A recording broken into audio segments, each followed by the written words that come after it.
Belum menonton tayangan ini, jangan lupa untuk subscribe, like, dan komen, terus share.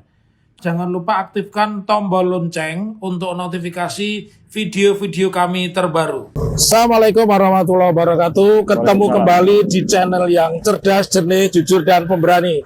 Hari ini saya ada di Pengadilan Negeri Surakarta, pengadilan yang akan membuat sejarah karena di sini diadili dua warga negara Indonesia, satu Gus Nur alias Sugi Raharjo dan Bambang Tri. Dan yang mengagetkan buat saya, saya akan bicara nanti tiga hal. Satu, tentang pengalaman empiris dalam penanganan pasal 14 ayat 1 Undang-Undang 1 tahun 46 atau tentang peraturan pidana ya. Kemudian yang kedua saya akan bicara tentang unsur-unsur dakwaan, dan yang ketiga saya bicara pembuktian di depan persidangan.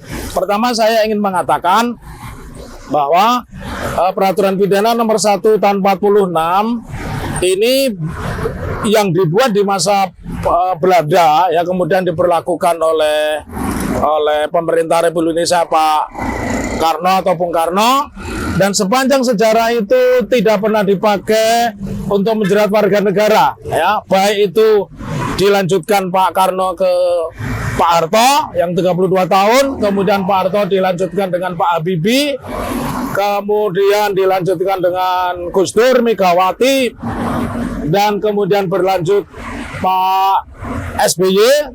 Tidak pernah pasal itu diberlakukan. Baru 2018 Ratna Sarumpait dikenakan pasal itu, dan ancamannya pun juga tidak dahsyat. Kalau Gus Dur ini dahsyat ini, ancamannya 10 tahun tuntutannya. Sementara untuk Ratna Sarumpait itu dituntut 6 tahun dan kemudian divonis 2 tahun. Nah, saya sekarang coba bicara.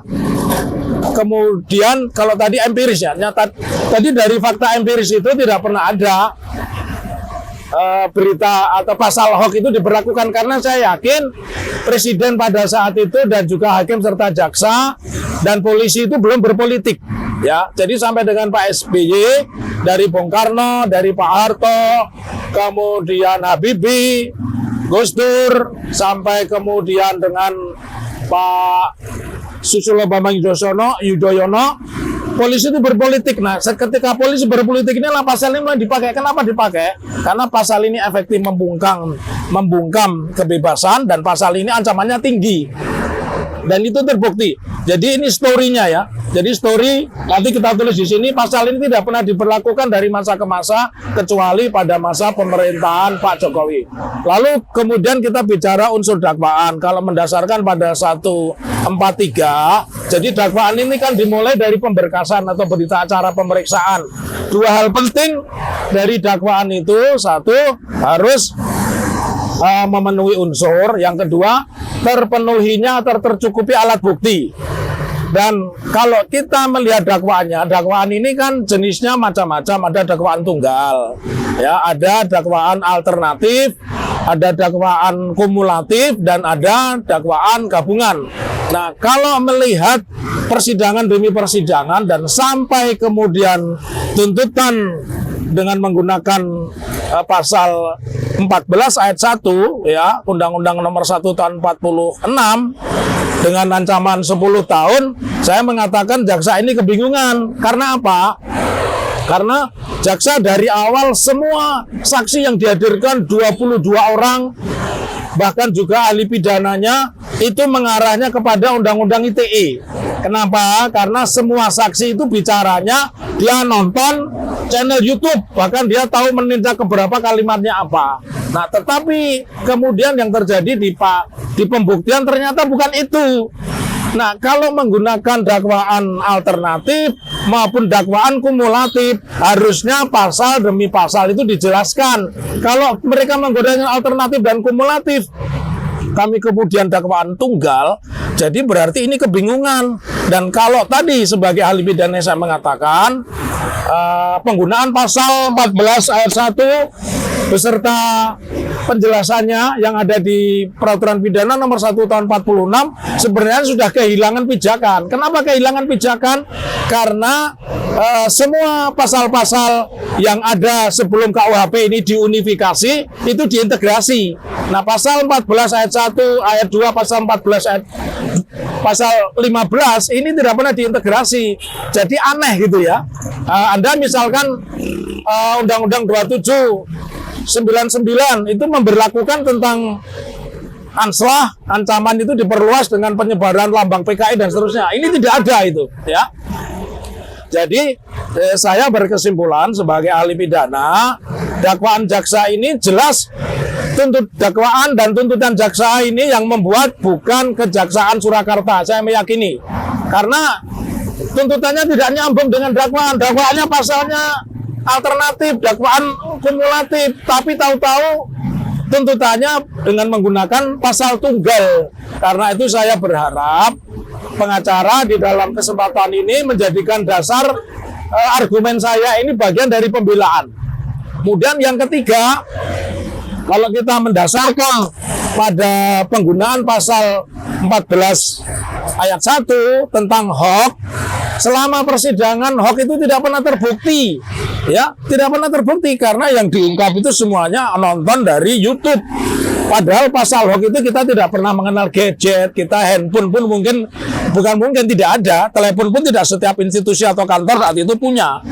Jadi dari fakta-fakta ini menunjukkan kepada kita, ini negeri anti kritik dan hukum acara pidana sudah disalahgunakan sedemikian rupa. Jadi tegas saya katakan, tuntutan ini yang membuat bukan jaksa Surakarta. Mereka itu dulu mahasiswa saya, ya, Dr. Tri Aprianto, kemudian yang perempuan itu adalah mahasiswa saya dan saya tidak pernah mengajarkan dakwaan yang tidak urut, ya.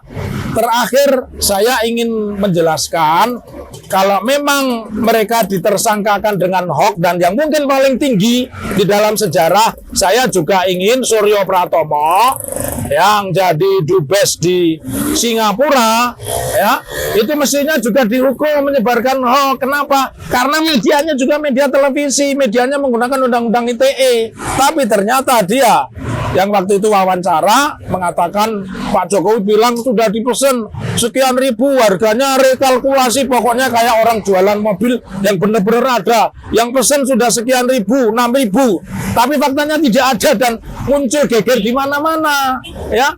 Itu tidak pernah dijangkau dengan undang-undang ITE, apalagi menggunakan pasal-pasal penyebaran hoax. Jadi dari fakta ini jelas ini pengadilan politik. Namun saya berharap karena baik undang-undang pokok-pokok kekuasaan kehakiman, undang-undang kejaksaan, ya, itu selalu mencantumkan di dalam tuntutannya itu atau putusannya dengan irah-irah demi keadilan berdasarkan ketuhanan yang Maha Esa. Karena itu saya berharap, ya, bahwa hakim masih melihat ada ruang dan hakim itu punya kebebasan karena atasan hakim Tuhan, ya. Tidak ada regulasi yang mengatakan ketika mau menghukum minta pertimbangan Mahkamah Agung. Kalau ini jelas, tuntutannya aja harus menunggu perintah dari Kejaksaan Agung. Jadi sekali lagi kita berhukum dengan hukum yang bagus, hukum restoratif, dan saya lihat di pertimbangan jaksa itu ada yang tidak ditepati. Apa itu? Dia mengatakan salah satu unsur pemidanaan itu selain balas dendam adalah pendidikan. Di mana pendidikannya begitu? Karena tidak mengajarkan mendakwa dan menuntut dengan cara yang benar. Demikian channel singkat bermanfaat dan jangan lupa musuh kita ini bukan Gus Nur, ya, tapi musuh kita ada yang di dada saya ini. Dan inilah rejim ini saat ini dihuni oleh manusia-manusia yang ada di dalam dada. Sekian, salam merdeka dari orang merdeka, berpikir merdeka dan hiduplah di negara yang merdeka. Assalamualaikum warahmatullahi wabarakatuh.